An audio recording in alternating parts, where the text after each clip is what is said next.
एक काम करते हैं, एक दूसरे का सर हम बाद में फोड़ेंगे, पहले एक काम करते हैं, ट्रम्प से हम निपट लेते हैं, क्योंकि इमीडिएट खतरा ट्रम्प है।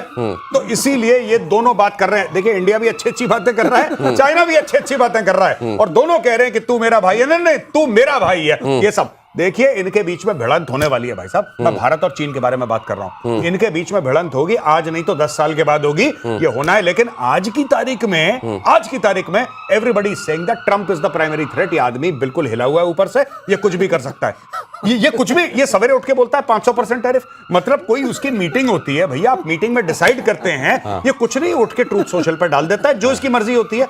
कल बोलेगा 473%। अब आप उससे लॉजिक पूछो कि सर 473 का क्या लॉजिक है? कह रहा मैं प्रेसिडेंट हूं, मेरी मर्जी है। लेकिन फिर भी मान लीजिए कि ये इस वजह से फिलहाल तू मेरा भाई मैं तेरा भाई चल रहा है जी, लेकिन उधर उस भाई को क्या हो रहा होगा? पाकिस्तान को ये तस्वीरें कैसी लग रही होंगी? देखिए, पाकिस्तान को अपनी औकात पता है। सवाल बहुत बढ़िया आपका, लेकिन पाकिस्तान को अपनी औकात पता है।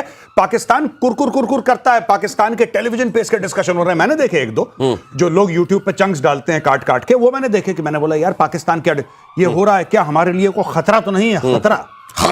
खतरा तो बिल्कुल नुक्ता दो नुक्ते लगाते हैं पाकिस्तानी को। खतरा तो नहीं हमारे लिए। ओ भाई साहब, तुम्हारे लिए खतरा, तुम्हें तो मांगना है।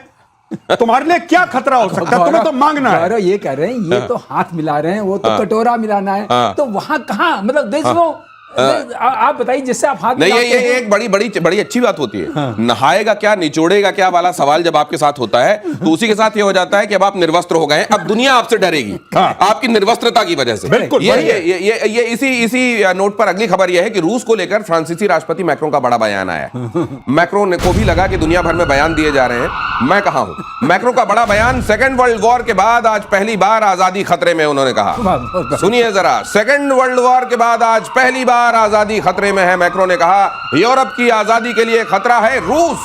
और बेस्टिल डे से पहले फ्रांसीसी सैनिकों से मैक्रों का संवाद, और उसमें कहा गया दुनिया में इस समय खास तौर से यूरोप के लिए अगर कोई खतरा है, और उन्होंने यह भी कहा आगे कि खतरे के बगैर, खतरा दिखाए बगैर आजादी नहीं बचती। बिल्कुल, मतलब खतरा दिखाते रहना आवश्यक है, और इसलिए वो रूस का खतरा दिखा रहे हैं। एक और चीज, ये ट्रम्प के नक्शे कदम पे चल रहे हैं।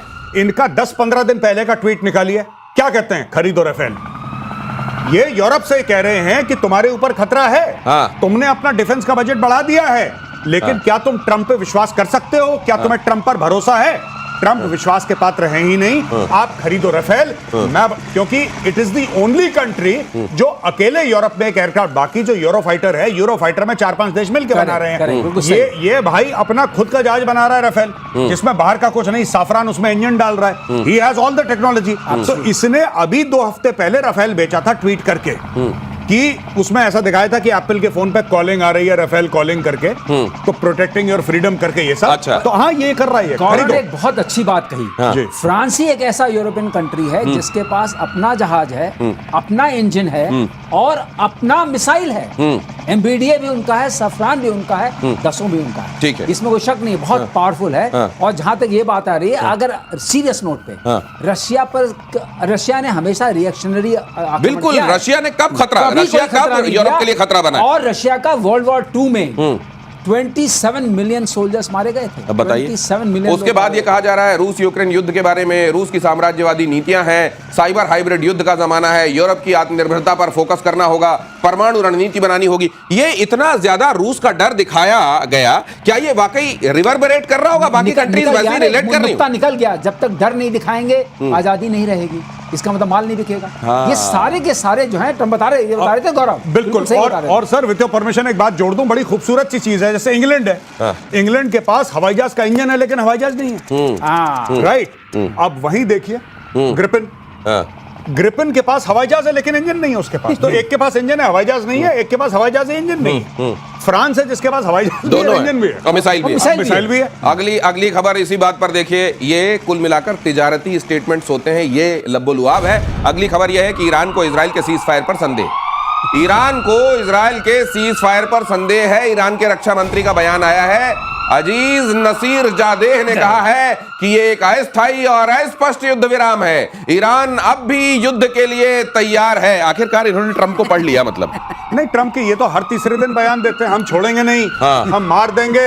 अगली बार तुमने करा तो फिर तुम देख लेना, यहां से मत आना, घूर के मत देखो। ये पता नहीं। अच्छा, इजराइल के बारे में ये अच्छा लगता है मुझे, इजराइल बयान नहीं देता।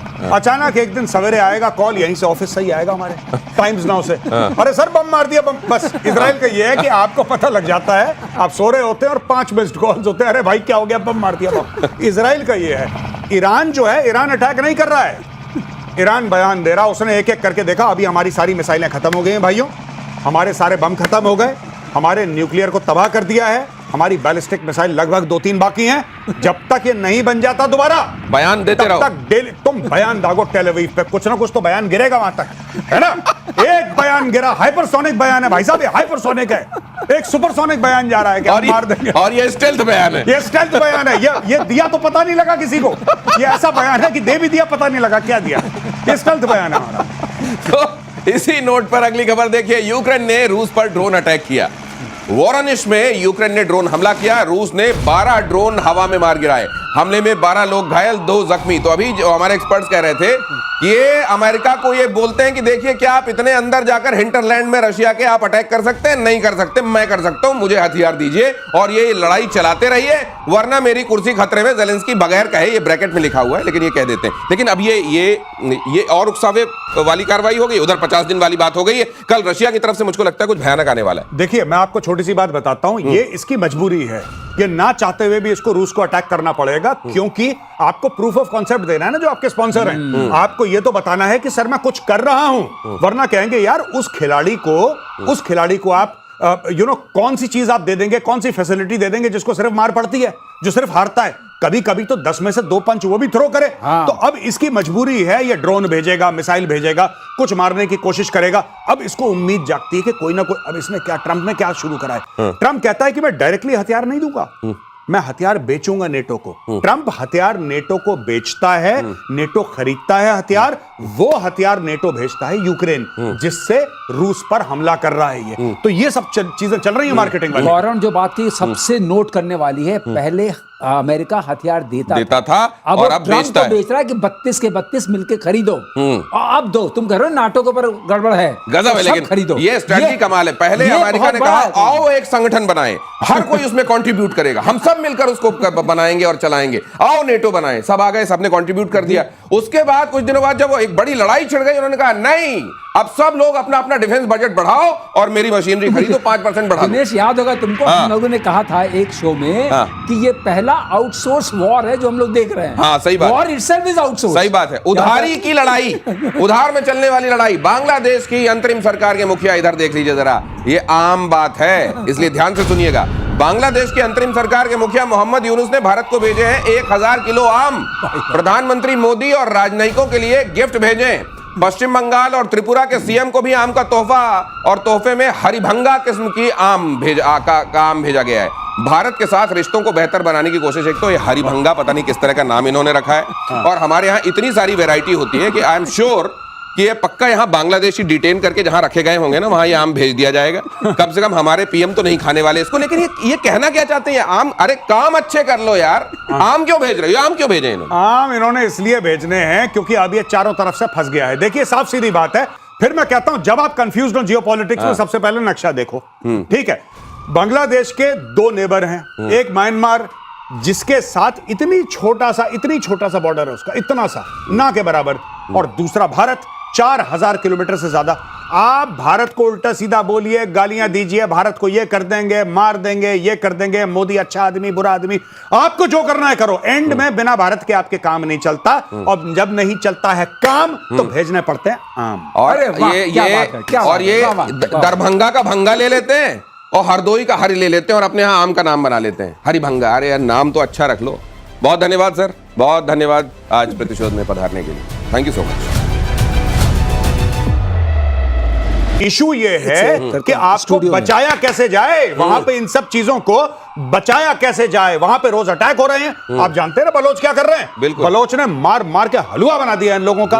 अभी ऑपरेशन बाम खत्म हुआ है कल परसों, तो इन्होंने ये फोर्स इसलिए बनाई है, इसमें डालेंगे एक्स सर्विसमैन, इसमें डालेंगे और लोग, और मिली जुली एक फोर्स होगी। और आर्मी की इज्जत बचाने के लिए आपको कोई चाहिए ना जिसकी बेइज्जती हो, तो पाकिस्तान फौज को हटाएंगे वहां से। अब ये होने वाला है, आप देख लेना। पकड़ा गौरव, बहुत बढ़िया, क्या नुक्ता पकड़ा है। पाकिस्तान फौज की बेइज्जती बचाने के लिए अलग कर दिया। वाह, पाकिस्तान फौज की बेइज्जती बचाने के कितनी लिए बचाओगे तुम? किस पे ठीकरा फोड़ने के लिए ये बना दिया गया है। और इसी बीच अगली खबर देखिए, मध्य पूर्व में एक और बड़ी जंग की आहट सुनाई दे रही है। सीरिया पर इजराइल का बहुत बड़ा हमला, सीरियाई सैन्य टैंकों को निशाना बनाया गया। रूस धार्मिक अल्पसंख्यकों के पक्ष में इजराइल। अब यहां क्या हो सकता है? यहां पे देखिए, ये जो अहमद अल शरा है, ये अहमद अल शरा जो है, ये भाई जो था पहले इस्लामिक स्टेट और अलकायदा का टेररिस्ट था। ठीक है। इसके ऊपर 10-15 मिलियन की बाउंटी थी, जो कि यूनाइटेड स्टेट्स ऑफ अमेरिका ने बोला था कि जिंदा या मुर्दा इतने पैसे मिलेंगे।